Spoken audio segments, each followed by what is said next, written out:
Graham Linehan is a comedian.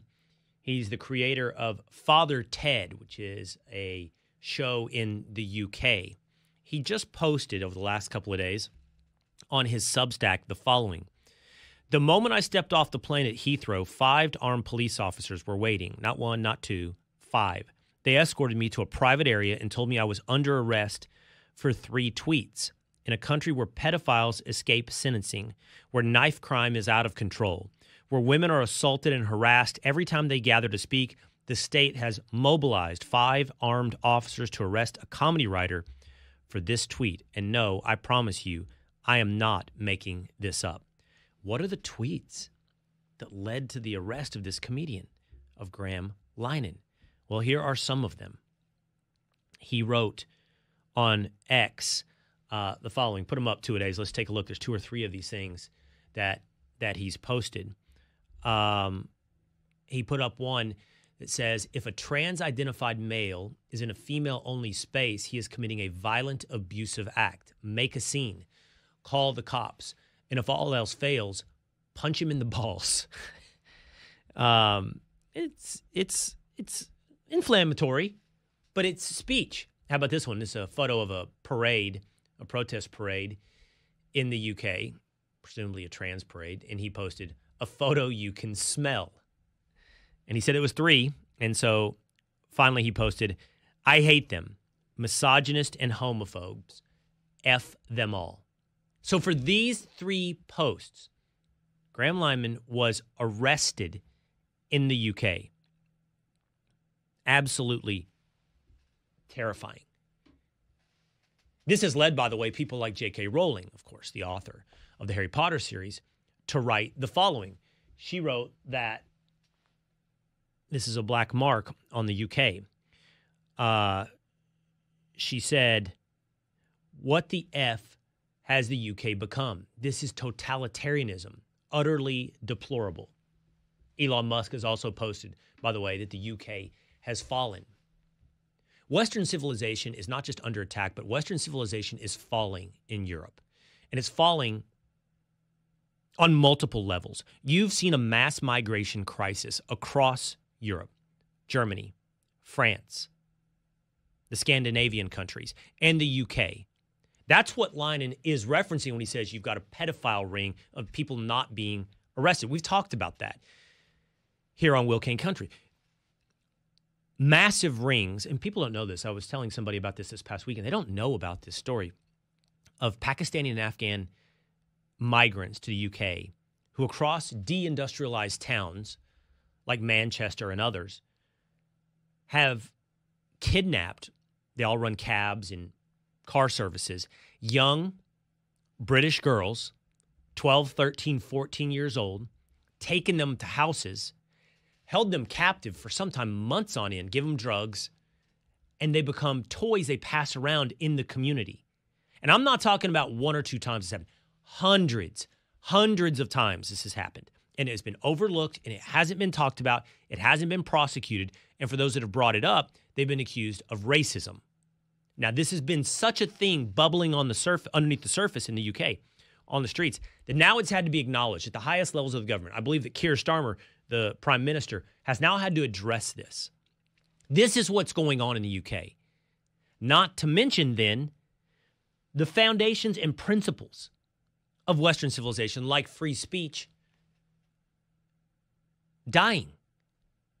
Europe has never had a relationship with free speech like we've had in the United States. They simply haven't. There is no First Amendment. There's no cultural belief that you should be able to say what you want short of inciting violence. And that's true in every British colony outside the United States. It's true in Australia. It's true in Canada. We are the lone holdout of Western civilization. But it hasn't always been easy here. Why? Because human nature is such that we want to yell at people that we do not agree with, shut up. And we don't just want to yell, we want to make somebody else enforce their silence. It's human nature.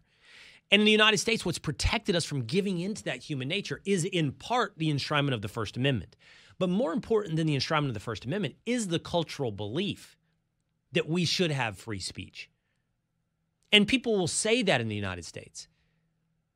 But the truth is, down deep, we're like everybody else. We want to yell, shut up.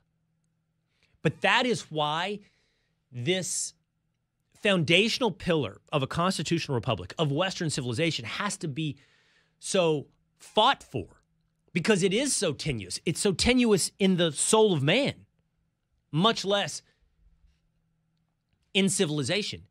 And when you see what's happening in the West, when you see what's happening in the UK, you have to say to yourself, what happens here? If we fall, what's left?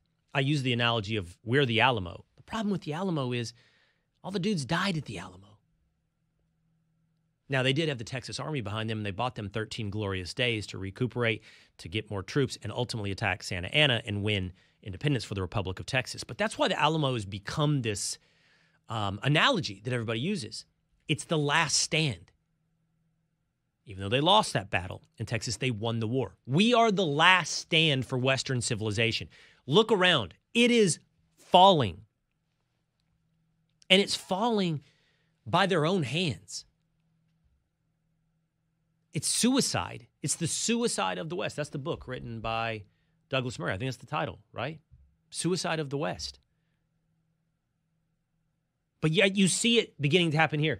So in the wake of the Minneapolis shooter, Robert Westman, there was a big debate in the immediate aftermath.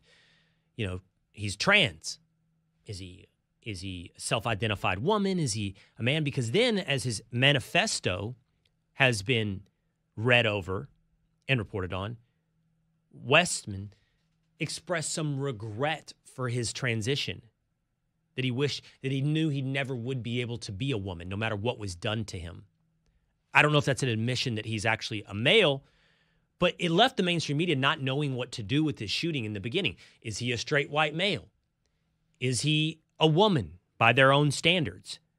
What is he now if he has regrets? Well, NBC posted a correction to the stories that they ran a week or so ago on this horrible shooting. Here's a correction that was posted on NBC, August 29th, 2025 at 8:05 a.m. A previous version of this article used the wrong pronoun for the shooter. She used female pronouns. NBC correcting their original reporting to reflect the trans identity of Robert Westman. But here's my question for you. What's the standard? Like, we know it's not objectivity. Objectively, he is a male. By every biological and factual criteria, he's a male.